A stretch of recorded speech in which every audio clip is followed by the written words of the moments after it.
Stargirl Chapter 19. The Amish in Pennsylvania have a word for it. What's that? I said. Shunning. I was at Archie's. I had to talk to someone. Well, that's what's happening. The shunnee, so to speak, has gotten himself in Dutch with the church, and so he's excommunicated. The whole community is in on it. Unless he repents, nobody speaks to him for the rest of his life, not even his family. What? That's right, not even his family. What about his wife? Wife? Kids? Everybody. His pipe had gone out. He relit it with a stick match. I believe the idea is to drive him away. But some stay, continue working the farm, having dinner. If he passes the salt to his wife, she ignores it. If the bishop had his way, the pigs and chickens would ignore him. It's as if he doesn't exist. I nodded. I know the feeling. We were on the back porch. I stared out at Senor Saguaro. He said, "Does it happen to you when you're not with her?" No. At least, I don't think so. But when I'm with her, I feel like it's aimed at me too. A small pipe cloud left the corner of his mouth.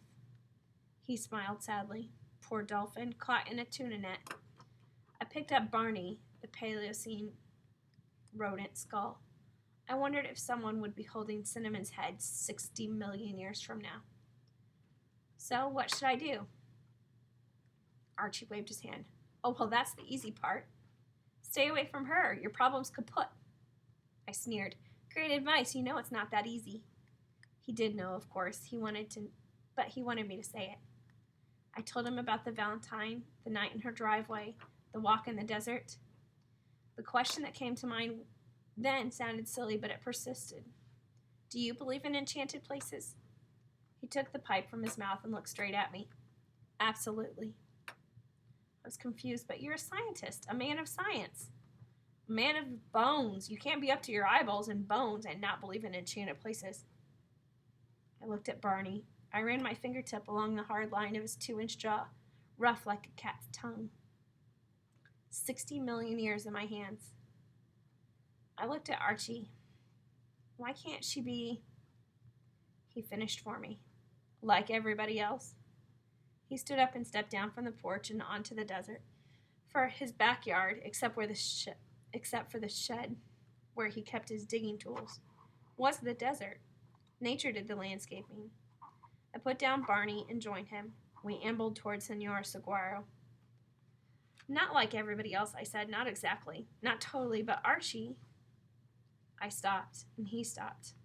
I turned full face to him. My thoughts and feelings were a wild, conflicting jumble. After staring stupidly at him for a long time, I blurted, "She cheers for the other team." Archie pulled the pipe from his mouth as if to better digest my words. He raised one finger in the air, and he nodded solemnly. Ah, yes.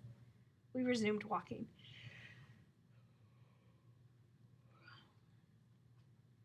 We walked on past the tool shed, past Senor Saguaro. Occasionally, I picked up a stone and flung it toward the purple maricopas. Archie said, almost in a whisper, "She's not easy to put into words, is she?" I shook my head. An unusual girl, he said. Could see that from the first. And her parents as ordinary, in a nice way, as could be. How did this girl come to be, I used to ask myself. Sometimes I thought she should be teaching me. She seems to be in touch with something the rest of us are missing. He looked at me. I nodded. He turned the mahogany bowl of his pipe upside down and rapped it with his knuckle. A small stream of ash spilled onto a thicket of dead mesquite. He pointed the pipe stem at me. You know, there's a place we all inhabit, but don't think about it much. We're scarcely conscious of it, and it lasts for less than a minute a day. What's that? I said. It's in the morning for most of us. It's that time, those few seconds when we're coming out of sleep, but we're not really awake yet. For those few seconds, we're something more primitive than what we are about to become. We have just slept the night of our most distant ancestors, and something of them and their world still clings to us. For those few moments, we are unformed, uncivilized. We are not the people we know as ourselves, but creatures more in tune with a tree than a keyword. We are untitled, unnamed. natural, suspended between was and will be, the tadpole before the frog, the worm before the butterfly. We are, for a few brief moments, anything and everything we could be. And then he pulled out his pouch and repacked his pipe. Cherry scent flew. He struck a match. The pipe bowl, like some predator or seducer, drew down the flame. And then we open our eyes and the day is before us, and he snapped his fingers. We become ourselves. Like so many of Archie's words, they seemed not to enter through my ears, but to settle on my skin, there to burrow like tiny eggs, awaiting the reign of my maturity, when they would hatch and I at last would understand. We walked in silence. Yellow blooms had appeared on a cactus, and for some reason that made me incredibly sad. The purple of the mountains flowed like watercolor. They hate her, I said. He stopped. He looked at me. We turned around and headed back. He put his arm around my shoulder. Let's consult Senor Saguaro.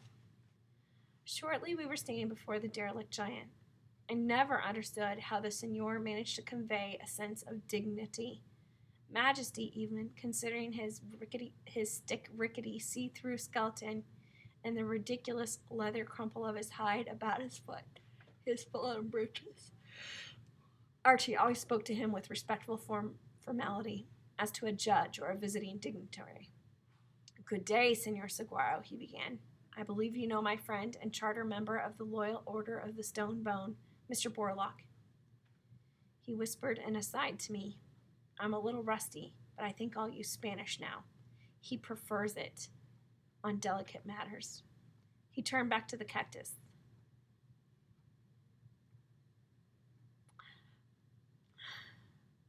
Excuse me for this.